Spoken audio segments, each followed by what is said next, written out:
जय हिंद। आप देखना शुरू कर चुके हैं भिलाई का सच। भिलाई विधायक देवेंद्र यादव पिछले 5 दिन से भूख हड़ताल में बैठे थे बीएसपी के तानाशाही के खिलाफ, और वो 5वां दिन आज था। आज उन्होंने अपना अनशन तोड़ा, नारियल पानी पी के। विजुअल में आप देख रहे होंगे, ये भूख हड़ताल थी भिलाई वासियों के लिए, ना कि किसी पर्सनल किसी नेता के लिए थी, ना ही अपनी निजी मांग के लिए थी। ये लड़ाई जो थी वो सरकारी अस्पताल को प्राइवेट करने को लेकर, मैत्री गार्डन को लेकर और अन्य कार्मिकों की मांग को लेकर, मिनिमम वेज की मांग को लेकर, मतलब जनता के हित की मांग को लेकर 2 दिन का जो भूख हड़ताल था वो आगे बढ़ के 5 दिन हो गया था। वही भूख हड़ताल आज खत्म हो गया है। करीबन 2 से 3 घंटे बीएसपी में देवेंद्र यादव की बातचीत चली है, मीटिंग चली है, और 2 घंटों में क्या कुछ फैसला आया वो यहाँ देवेंद्र यादव ने संबोधन करते हुए जनता से और हमारे साथ शेयर किया। क्या कुछ बातें जो थी, जो भी इनकी मांग थी, उसमें से कुछ मांगों को बीएसपी ने मान लिया है और कुछ मांगों को अभी बात जारी है। क्या निजी अस्पताल जो निजीकरण होने वाला था वो हो गया या नहीं हुआ, मैदान जो निजीकरण होने वाला था वो हुआ या नहीं हुआ, ये सब बातें आप आगे वीडियो में देखिए। और किस प्रकार से तीनों लोग, जो 3 लोग आज अनशन में बैठे थे, एमआईसी मेंबर और विधायक देवेंद्र यादव और एमआईसी मेंबर लालचंद वर्मा जी की हालत गंभीर हो गई थी। कल रात को उनको हॉस्पिटल में एडमिट किया गया था, लेकिन वो भी अपना साहस, अपना शक्ति नहीं तोड़े, वो भी लगातार अनशन करे और आज साथ में तीनों मिलकर अपना उपवास तोड़ा। आगे वीडियो में देखिए किस प्रकार से संबोधन करते हुए बीएसपी से जो भी बात कुछ हुआ वो विधायक देवेंद्र यादव क्या बता रहे हैं। मीडिया के बहुत ही हमारे सबसे अधिक मैं सबका आभार धन्यवाद करूंगा। इतने दिनों तक लगातार आप सहयोग किए। हमारे युवा साथी भिलाई टाउनशिप से हटकर अन्य जगहों से भी भिलाई को बचाने की, भिलाई को बिकने से बचाने की मुहिम में सब लोगों ने, आप लोगों ने निरंतर साथ दिया, सहयोग किया। उपवास का 5वां दिन है आज। शाम को 9 बजे 5 दिन पूरे हो जाएंगे। इस 5 दिनों में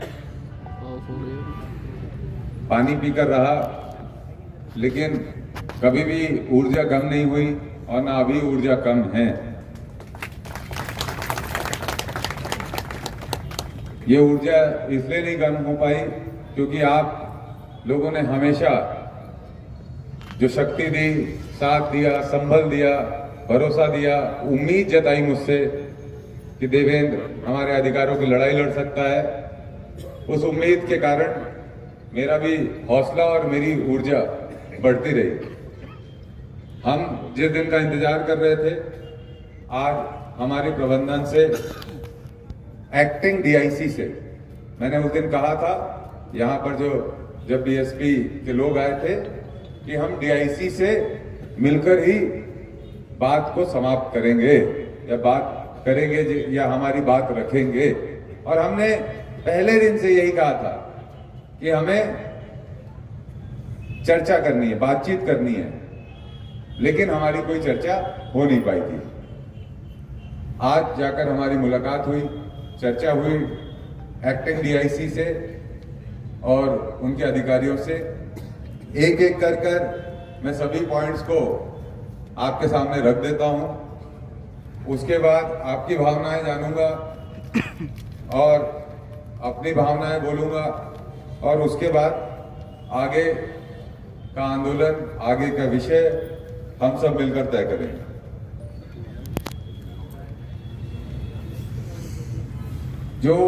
जिन विषयों को हम लेकर गए थे उनमें से कुछ हमारे विषय मान लिए गए हैं और कुछ विषय में सहमति नहीं बनी है।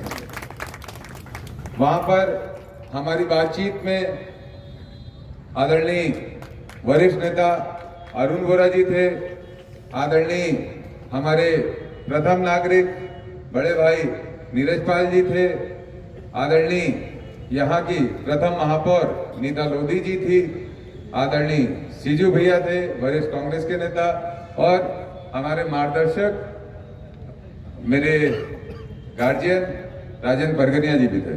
तो सब लोगों ने, हम लोग संयुक्त रूप से बात रखी। बातों में हमने सभी ने अपने अपने ओपिनियंस रखे।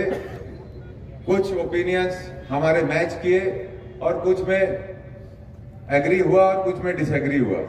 एक एक करके सारे पॉइंट्स को मैं आपके सामने रखना चाहता हूं। सबसे पहले कमियां बताऊं या जो डिसएग्री हुए वो बताऊं या जो एग्री हुए वो बताऊं? ये बताओ। हाँ, डिसएग्री वाला, एग्री वाला, एग्री वाला बताऊं? तो चलो एग्री वाला सबसे पहले बताता हूं। आप सबको इस बात की बधाई कि सेक्टर 9 हॉस्पिटल नहीं बिकेगा, किसी को लीज पर नहीं दिया जाएगा।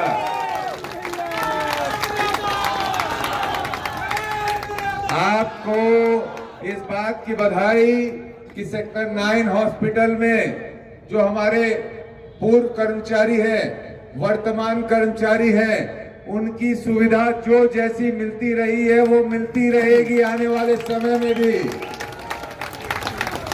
उन्होंने हमसे कहा सेक्टर 9 अस्पताल के बारे में कि हम उसके यूनिट्स को, जो यूनिट्स वहां पर नहीं चल रहे हैं उस पर हम एक्सटर्नल फोर्स लगाकर, एक्सटर्नल लोगों को लगाकर उसकी सुविधाएं बढ़ाने का काम करेंगे ताकि रिफर की समस्या ना आए यहाँ पर। तो मैंने कहा आप चालाकी तो नहीं कर रहे हो कि अभी आप बोलो कि ये यूनिट को हम तो इसी के लिए दे रहे हैं, क्योंकि महापौर तो मैं भी रहा हूँ, थोड़ा नियम कायदा कानून मैं भी जानता हूँ। बाकी नियम कायदे कानून के लिए आदरणीय प्रदीप दास जी हमारे विधि सलाहकार मेरे, वो थे ही मेरे साथ पूरी मीटिंग में। तो मैंने कहा ये आप ऐसा तो नहीं करोगे कि आज बोल रहे हो केवल दिल के इलाज का जो डिपार्टमेंट है, दिल हिंदी में दिल, इंग्लिश में हार्ट, डॉक्टरी में कार्डियो। देखो सब पता है मुझे, लेकिन मैं बोल भी नहीं पा रहा हूँ बहुत ज्यादा। जो आ रहे शब्द उसको ले लो, उससे समझ लो, ठीक है। तो देखो उन्होंने बोला कार्डियो हमको इम्प्रूव करना है, जो डिपार्टमेंट है उसको हमको इम्प्रूव करना है। तो उसके लिए हम एक्सटर्नल लोगों को उसमें लगाएंगे और उसका भुगतान करेंगे ताकि हमें रिफर सिस्टम से हम बच सके। तो मैंने कहा आप इसको एक्सप्रेशन ऑफ इंटरेस्ट में निकाल रहे हो? तो बोले हाँ एक्सप्रेशन ऑफ इंटरेस्ट में निकाल रहे हैं, EOI में निकाल रहे हैं। मैंने कहा आप किसी को ये इसको लीज पर दोगे? तो उस पर चुप थे। फिर मैंने कहा आप अगर लीज पर दोगे तो हम विरोध करेंगे। सेक्टर 9 अस्पताल हमारा है, हमारा रहेगा, उसको हम किसी भी उद्योगपति का, किसी भी अस्पताल का यहाँ बोर्ड नहीं लगने देंगे। सेक्टर 9 अस्पताल BSP का था, BSP का रहेगा। अथवा उन्होंने स्वीकार किया और उन्होंने कहा BSP अस्पताल को हम किसी को भी लीज पर नहीं देंगे। साथ ही साथ जो मेरे पास, भाई मैं अभी बोलने दो, जाने दो, थोड़ी देर बात कर लेना। और भारत माता की जय लगाना है। देवेंद्र यादव क्या है? कुछ नहीं है। छत्तीसगढ़ मातारी की जय लगाना है, ठीक है, वंदे मातरम लगाना है। विषय पर आते हैं। सेक्टर 9 अस्पताल नहीं बेचा जाएगा और पूर्व कर्मी वर्तमान कर्मियों को जो सुविधा मिल रही थी वैसी मिलती रहेगी। इसकी आप सबको बधाई। दूसरी बात, स्कूल कॉलेजेस का जो इश्यू था उस पे आधी बात मानी गई है, आधी बात नहीं मानी गई है। हमने कहा हमारे स्कूल्स को आप प्राइवेट पार्टी को मत दीजिए। उन्होंने कहा हमारे पास रिसोर्सेस नहीं है, हमारे पास टीम नहीं है। आज के समय जो सेंट्रल गवर्नमेंट है उसकी ऐसी पॉलिसी नहीं है कि हम इन स्कूल्स को चलाने में सक्षम हो पाए। तो हम ये चाहते हैं कि ये स्कूल्स ऐसे बने रहें। तो आर्मी जैसे इंडियन आर्मी लेना चाहती है स्कूल, और भी संस्थाएं वो लेना चाहती है। हमने एक्सप्रेशन ऑफ इंटरेस्ट निकाला है, उसमें लोगों को पार्टिसिपेट करने दीजिए। और हम ये स्कूल को चाहते हैं कि BSP ना चलाए, कोई और चलाए। हमने इस पे बात कही कि आप स्टेट गवर्नमेंट के बिना इन्वॉल्वमेंट के ये जमीन चूंकि हमारे लोगों की दी हुई है, हमारे लोगों की दी हुई है, तो बिना स्टेट गवर्नमेंट के अप्रूवल के आप इस पे आगे बढ़ेंगे तो हम इस पे बिल्कुल सहमत नहीं होंगे, नहीं होंगे, नहीं होंगे। उनका ये कहना था आप सहमत हो जाइए, हमने कहा हम सहमत नहीं होंगे। फिर उनका ये कहना था अगर प्राइवेटाइज होता है, स्कूल किसी अन्य संस्था को मिलता है तो आप क्या चाहते हैं? तो जो कर्मचारी बीएसपी के काम कर रहे हैं उनके हितों का ध्यान दिया जाए, उनके बच्चों को जैसे बीएसपी स्कूल में मदद मिलती थी वैसे ही मिले। ये बात पे वो एग्री थी, लेकिन हमने उस बात को वहीं पर रोका कि आप स्टेट गवर्नमेंट के कंसर्न के बिना आप इस पे आगे नहीं बढ़ेंगे, हम इस पे आपकी बात से पूरी तरह सहमत नहीं है। फिलहाल आधी बात मानी जा चुकी थी, लेकिन हमने पूरी सहमति उसमें नहीं दिखाई। तीसरी बात मैत्री बाग की, वैसे एक बात बोलूं, लगभग सब बातों में ऐसी कोई मांग नहीं है जिसमें वो पूरी तरह नहीं माने। आपको ये भी बता देता हूँ, एक एक करके सारी मांगे बता देता हूँ। बीच की बातें फंसी हुई है जिसका सॉल्यूशन समय निकालेगा और आप लोग निकालोगे। तीसरी बात मैत्री बाग की, तो वो हमारी इस बात पे एग्री हो गए हैं कि मैत्री बाग किसी प्राइवेट कंपनी को नहीं दिया जाएगा, अडानी अंबानी मैत्री बाग नहीं लिखा जाएगा, वो हमारा बीएसपी का है, बीएसपी का रहेगा।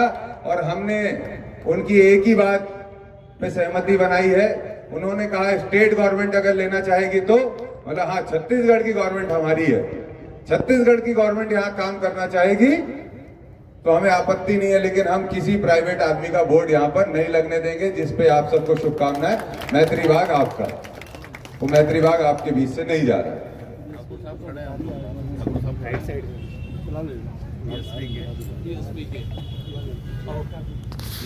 हाँ रेस्पेक्टफुली बैठाइए, उनको पानी पिलाइए, चाय पिलाइए।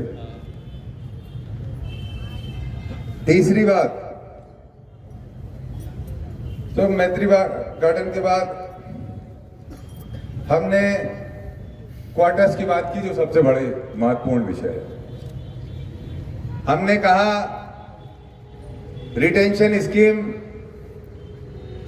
आप वापस लागू करिए और रिटेंशन स्कीम को मत खत्म करिए। उन्होंने कहा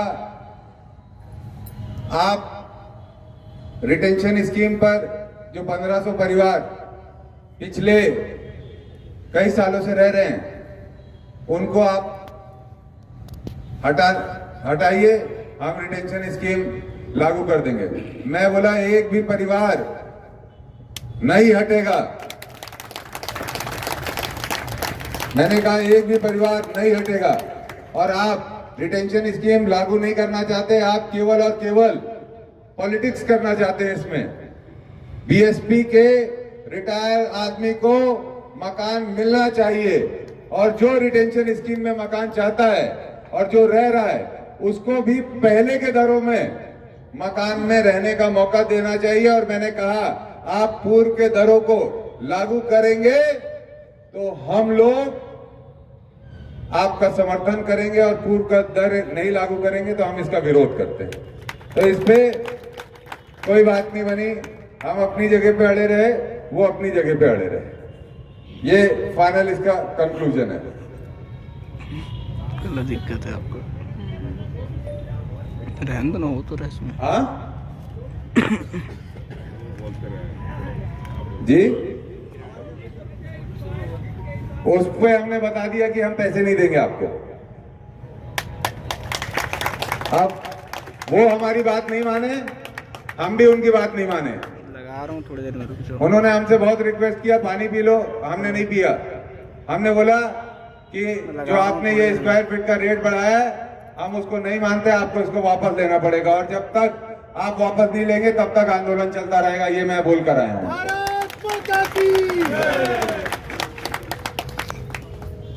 शॉप्स के इशू पे उन्होंने बोला हमने ऊपर भेजा है और वहां से समाधान नहीं आया। मैंने बोला जब तक समाधान नहीं आप करेंगे तब तक हमारा आंदोलन चालू रहेगा। जो शॉप्स के रजिस्ट्री के विषय में पैसा की बढ़ोतरी हुई थी उस पे हमने साफ कहा है आप जब तक इसका हल नहीं निकालेंगे तब तक हमारा आंदोलन चालू रहेगा। इसके अलावा मिनिमम वेजेस पे बहुत डिटेल बात हुई है, लेकिन मैं उसको चाहता हूं, मैं यूनियन के, लेबर यूनियन के लोग यहाँ पर मुझे कम दिख रहे हैं, अभी हैं क्या लेबर यूनियन के लोग कम दिख रहे हैं, मैं उनके साथ बैठकर उस पर डिस्कस करूंगा और उनसे ओपिनियन लूंगा। उसमें हमने साफ कह दिया है कि आप, अगर हमने कहा आप यहाँ के लोगों को मिनिमम वेजेस नहीं देंगे तो हम आपके स्टील प्लांट के गेट पर आकर अनशन करेंगे और आप हमको उठा नहीं पाओगे। उन्होंने उस पर कहा है कि वो पॉलिसी बनाएंगे और मिनिमम वेजेस के लिए क्या वो कर सकते हैं उसकी योजना बनाकर हमसे साझा करेंगे। इसके अलावा जो सेक्टर 9, सेक्टर 7 और जो हमारी और बस्तियां हैं जो यहाँ पर बसाहट हुई है, उस पे हमने साफ कह दिया है एक भी मकान हम हटाने नहीं देंगे जब तक आप उनको प्रधानमंत्री आवास योजना में मकान बनाकर नहीं दोगे। बिल्कुल साफ कह दिया है। साथ ही साथ बरगनिया जी ने तो वहाँ जो आते ना आप लोगों का घर खाली करने, एनफोर्समेंट वालों को बोल भी दिया सामने बिल्कुल मजबूती से, कुर्सी पार में भी आते हैं ना, कि ये सब बिल्कुल नहीं चलेगा। आप लोगों से बदसलूकी करते हो, परिवार से बदसलूकी करते हो, इसको हम बिल्कुल सहन नहीं करेंगे। तो हमने कहा है आप हमें जगह आइडेंटिफाई कीजिए और हमें बताइए हाउस फॉर ऑल में आप कहां मकान बना के दोगे, उसके पहले एक भी मकान हम हटने नहीं देंगे हमारे टाउनशिप का। होगी बात।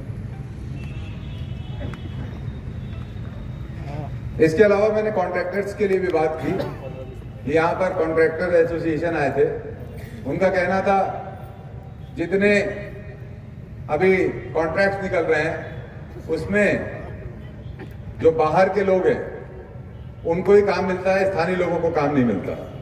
तो एनआईटी जो बन रही है उसमें ऐसे पॉइंट डाल दिए जा रहे हैं जिसके कारण बाहर के लोग ही उसको कम्पीट करके ले पाते हैं, स्थानीय लोग नहीं ले पाते। तो इस पर उन्होंने कहा है कि वो कॉन्ट्रैक्टर एसोसिएशन से बैठकर इस पर डिस्कशन करेंगे और क्या इशू है उसको सॉल्व आउट करेंगे।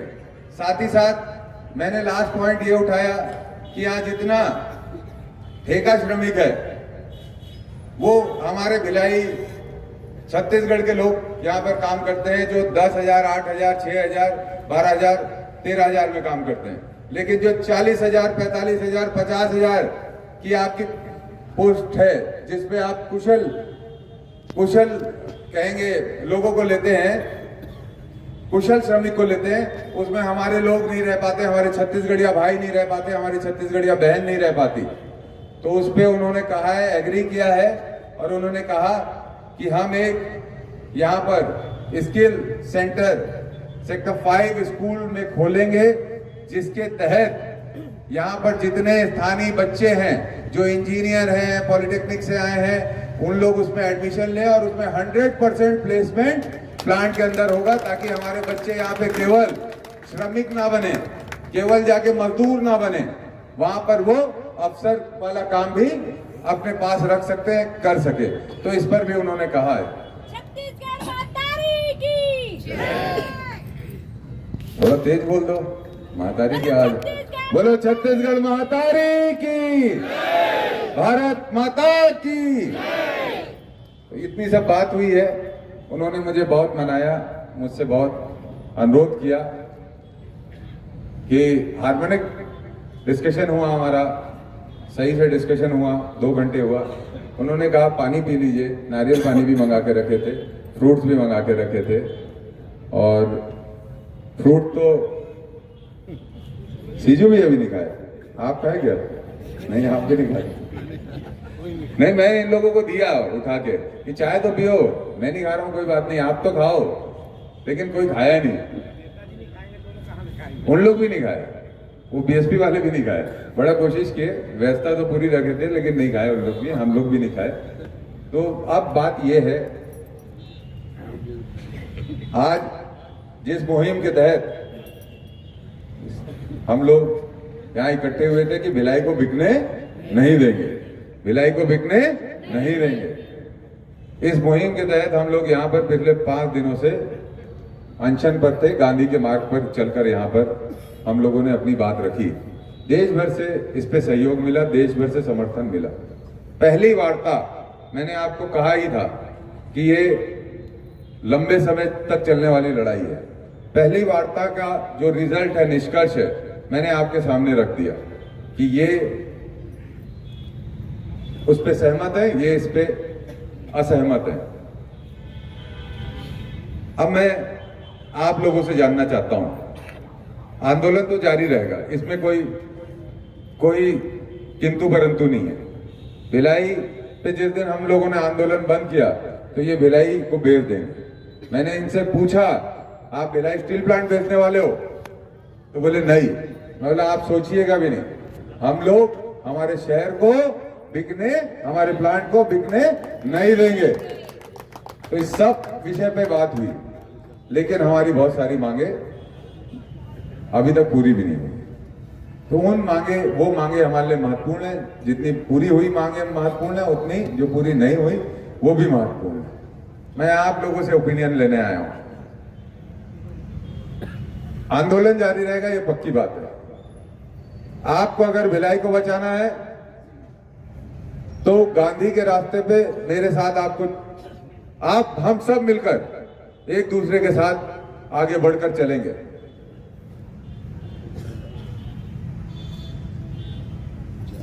अनशन 40,000 करोड़ जब देश में दिया ना भरने के लिए, अनशन समाप्त करना है आज कि नहीं करना है, ये बताओ एक बार।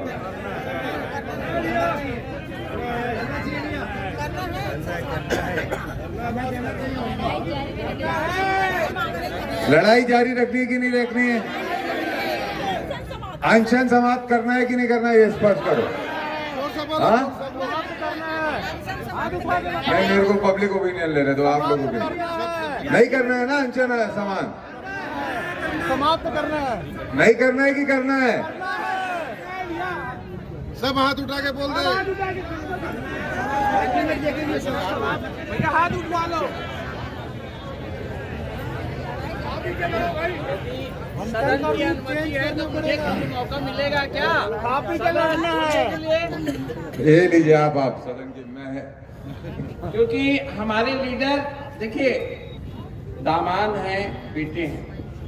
आप सब भी ईमानदारी से अपनी लड़ाई लड़ रहे हैं, अपने हक की लड़ाई लड़ रहे हैं, पर अनशन के सहारे हम अपने लीडर को कमजोर नहीं करेंगे। आप देखिए अनशन 5 दिन में जो अनशन चला है, तो कैसे भगवान बुद्ध को आप देखो, तपस्या किए ना, तपस्या की अंततः खीर खा के, खीर लेके, प्रसाद लेके उनने अपना तपस्या खत्म किया।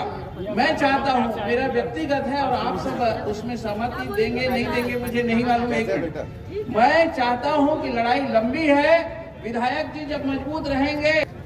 चाहता हूँ यूनियन के साथी भी अपना ओपिनियन दे, ऊपर आ जाए, एसपी डे साहब आ जाए, हमारे रेड्डी साहब आ जाए, हरी भैया आ जाए, हाँ विनोद सोनी जी आ जाए, सब जितने यूनियन के हमारे ट्रेड यूनियन से जुड़े हुए सब लोग हैं वो आगे ऊपर आ जाए।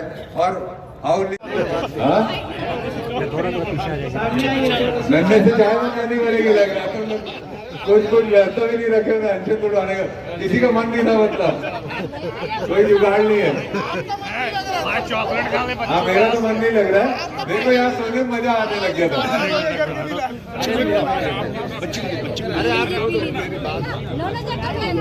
रुक जाओ भी, थोड़ा बचाइए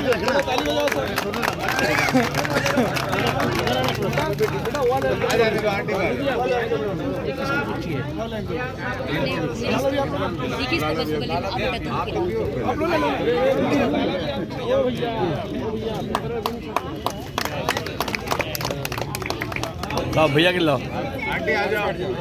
जाओ।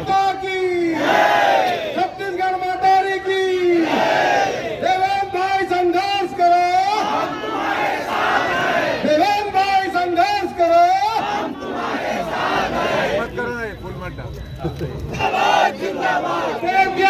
सत्याग्रह जिंदाबाद जिंदाबाद जिंदाबाद। लड़ेंगे लड़ेंगे भिलाई को बिकने नहीं देंगे अभी तो लड़ाई है, आगे और लड़ाई है। ये तो स्ट्रॉ भी,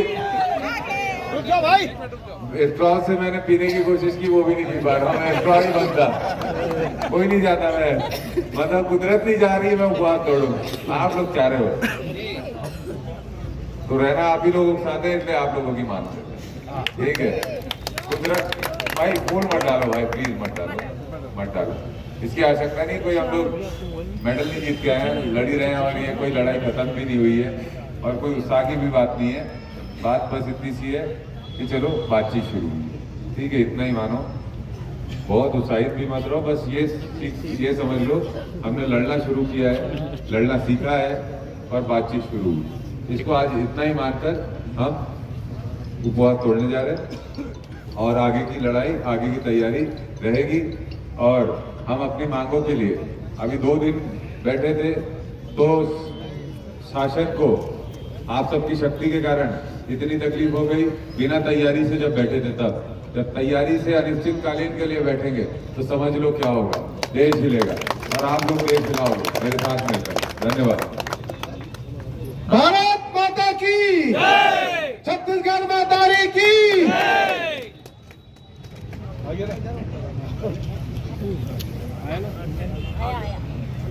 आया चार्ज ये बताएंगे। बीएसपी प्रबंधन से सार्थक चर्चा हुई। बीएसपी में सेक्टर 9 हॉस्पिटल को जो लीज पे देने की बात आई थी, मैत्री बाग को प्राइवेटाइजेशन करने की बात आई थी, इन सब मुद्दों पर बीएसपी ने बहुत स्पष्ट किया कि वो किसी को भी लीज पर नहीं देंगे, प्राइवेटाइज नहीं करेंगे। साथ ही साथ सेक्टर 9 अस्पताल से जुड़े हुए हमारे जो कर्मचारी हैं, पूर्व कर्मचारी हैं, उनको जो सुविधाएं मिलती थी वो सुविधाएं जारी रहेंगी। इसके अलावा जो हमारी रिटेंशन स्कीम पे बात हुई, उसमें हम अभी भी सहमत नहीं हैं। वो हमें लाइसेंस पे आने बोल रहे हैं, हम चाहते हैं कि हम उसी घर पे लाइसेंस पे आए, वो चाहते हैं हम किसी और घर पे लाइसेंस पे चले जाएं। तो उस पर हमारी बात नहीं बनी है, उन्होंने समय लिया उसके लिए हमसे दिल्ली में बात करने का। व्यापारियों की रजिस्ट्री शुल्क जो अत्यधिक बढ़ाया गया था, उस पर उन्होंने सहमत हुए हैं, उसको कम किया जाएगा, लेकिन वो हमसे उन्होंने समय लिया है। दिल्ली पे प्रपोजल भेजा है, सेल बोर्ड से क्या निर्णय आता है उसका इंतज़ार करने के लिए कहा है। साथ ही साथ हाउस फॉर ऑल पे सहमति बनी है। जो भी लोग यहाँ के रहवासी हैं, किसी को यहाँ से बेघर नहीं किया जाएगा। हाउस फॉर ऑल में सबको अवसर मिलेगा, रहने का अवसर मिलेगा। तो इसके लिए व्यापक रोड मैप आने वाले दिनों में बनेगा, इस पे सहमति बनी है। मिनिमम वेजेस पे भी उन्होंने रोड मैप बनाने की और मिनिमम वेजेस को लागू करने के लिए योजना बनाने में सहमति दी है। उसके भी रोड मैप पे भविष्य में और डिस्कशन होगा। उन्होंने इस बात पे सहमति दी है कि मिनिमम वेजेस हर व्यक्ति को जो प्लांट के अंदर काम करने जा रहा है उसको मिलना चाहिए। इसके अलावा जो स्कूल्स की बात है, उस पर हमारे डिस्कशन पूरी तरह क्लियर नहीं हुआ है, लेकिन हम लड़ाई लड़ रहे हैं। मैं आप सबके माध्यम से ये कहना चाहता हूँ, ये लड़ाई लंबी है। भिलाई का प्राइवेटाइजेशन, भिलाई को बिकने नहीं देंगे।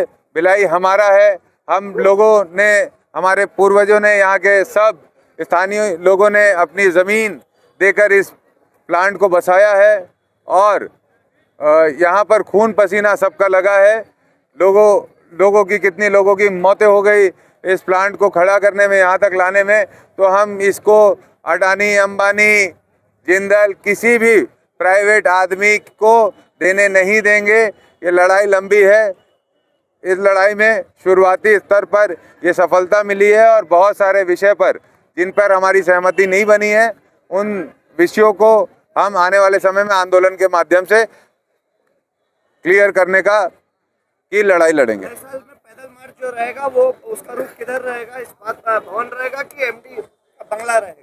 हाँ, इस पर हम साथियों से चर्चा करेंगे और उसके बाद तय करेंगे। मैंने कहा है साथियों से चर्चा। की सरकार के नेता सांसद ने कहा है कि भिलाई सत्याग्रह के बारे में भाई देवेंद्र यादव ही बेहतर बता पाएंगे, क्या कहना है आप? मैं उनसे अपील करूंगा, वो सांसद हैं यहाँ के और काफ़ी सीनियर लीडर हैं, उनको अपनी शक्तियों का इस्तेमाल करके सेल बोर्ड में बात करके जो भी बचे हुए इश्यूज हैं उसको समाधान करने में अपनी भूमिका योग्य निभानी चाहिए। तो अभी आपने देखा क्या कुछ कहा विधायक ने, लेकिन ये उनका अल्टीमेट है कि अभी जो लड़ाई है, जो भिलाई सत्याग्रह है, भिलाई बिकने नहीं दूंगा, इस बात को लेकर लड़ाई खत्म नहीं हुई है, स्थगित की गई है। मतलब जो भूख हड़ताल है वो अभी बंद कर दिया गया है, अनशन तोड़ दिया गया है, लेकिन जो लड़ाई है वो भी लगातार जारी रहेगी, क्योंकि ऐसा इनका कहना है। बीएसपी हमको ये ज़रूर कही है कि हम निजीकरण नहीं करेंगे, इनकी मांग को ज़रूर मांगी, लेकिन आगे कोई भरोसा नहीं क्या कुछ वो कर सकती है, कौन से फैसले ला सकती है।